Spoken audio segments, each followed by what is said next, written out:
안녕하세요. 조영구노무사입니다. 오늘은 2월 6일 8시 34분 1도입니다. 너무나 춥고요. 다들 감기 조심하시기 바랍니다. 오늘은 소규모 사업장과 근로자를 위한 노동법이라는 제목으로 고용노동교육원에서 위탁을 받아서 제가 강의를 하고 있는데요. 그 내용을 시리즈해서 크게 6가지 줄기로 나누어서 강의를 진행해 보고자 합니다. 오늘은 그 첫 번째 근로계약의 체결 및 종료와 관련된 내용의 강의를 시작하겠습니다. 일단 입사하게 되면은 가장 먼저 해야 할 것이 근로계약서 작성입니다. 이 근로계약서는 회사 즉 사용자가 작성해서 교부할 의무가 있고요. 이 작성해서 교부하지 않으면 정규직 근로자의 경우에는 최대 500만 원 이하의 벌금에 처할 수 있도록 규정하고 있고요.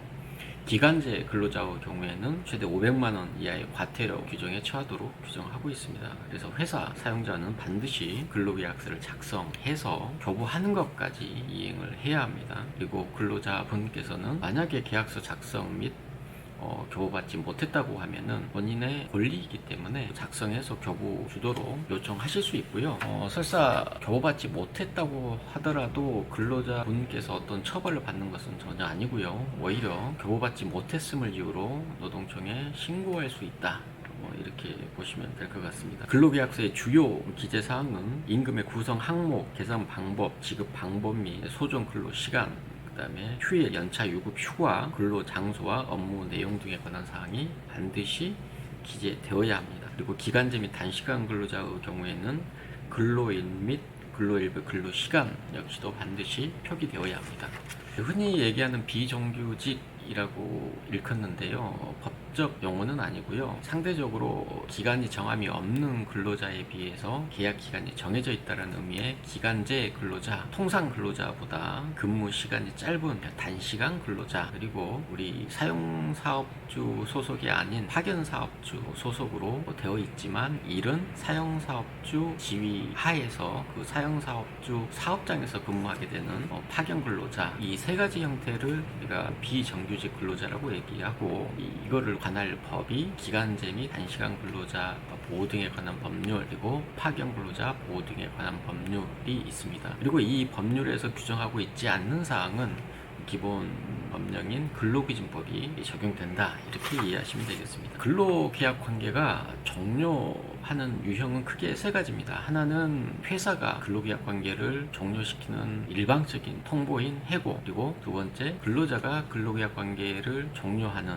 그만두겠다라고 하는 의사표시인 사직, 그리고 자동 종료, 예컨대 계약기간 만료나 정년, 그리고 당사자의 사망 또는 폐업 등으로 인한 사유인 자동 종료, 이렇게 크게 세 가지로 나눠지는데요. 법상으로 가장 크게 문제가 되는 경우에는 결국은 해고이죠. 근로자의 의사와 무관하게 회사가 일방적으로 계약관계를 종료시키는 행위이기 때문에 이 해고는 근로기준법 23조에 따라서 정당한 사유가 있어야지 계약관계를 종료시킬 수 있고요. 해고 사유와 시기를 서면으로 통지해야만 유효합니다. 그리고 해고를 하고자 하면 30일 이전에 해고 예고를 해야 하는 그런 절차, 시기의 제한 역시도 있습니다. 다만 한 가지 여기서 참고할 부분은 사업장의 상시 근로자 수가 5인 미만인 사업장의 경우에는 근로기준법 적용 규정이 조금 달라요. 예컨대 부당해고 구제 절차를 진행할 수 있는 경우는 5인 이상 사업장에 소속된 근로자만이 할 수 있다. 이런 부분이 해고 경우에는 차이가 나는데, 그럼에도 불구하고 해고 예고 제도 30일 전에,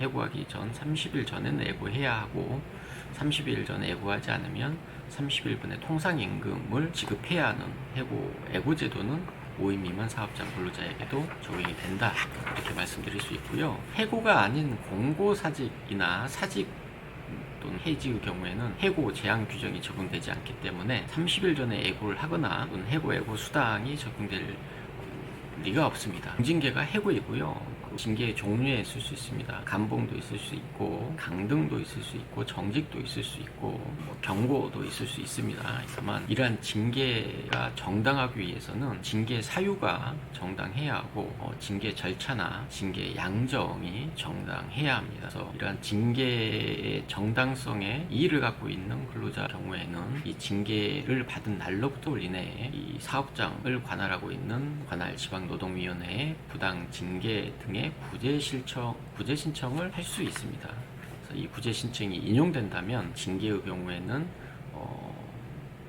징계가 없는 수준의 당시의 그 신분 상태로 돌아가게 되는 것이죠. 그리고 거기에 불이익한 처분이 있었다고 하면 그 처분은 원상 회복 조치가 되어야 합니다. 수습 기간이 있는데요. 이 수습 기간은 보통 약 3개월 정도 정하는 경우가 많은데, 이 수습 기간 동안에 우리 회사하고에 맞는지, 그리고 업무 적격성이 있는지 이런 것들을 판단하는 기간으로 봐서 일반적인 해고 경우보다는 이 회사 사용자의 해고권 행사가 좀 더 폭넓게 인정되는 경우가 있습니다. 하지만 그럼에도 불구하고 수습 기간 중에 있는 근로자를 무작정 해고할 수는 없고요. 정당한 해고 사유, 객관적인 업무 적격성 판단에 따라서 이 시용 또는 수습 중에 있는 근로자가 업무 수행에 큰 결함이 있다, 이런 것들을 객관적으로 입증할 수 있어야 하고, 해고 사유와 시기를 서면으로 통지하고 징계위원회 또는 정규직 전환위원회를 통해서 해고 통보가 이루어져야 합니다. 그리고 또 한 가지, 시용 수습 기간 중에는 1년 이상의 계약을 체결한 경우에 한해서, 그리고 단순 노무 직종에 한해서만 최저임금의 100%까지 지급할 수 있는 예외 규정이 있습니다.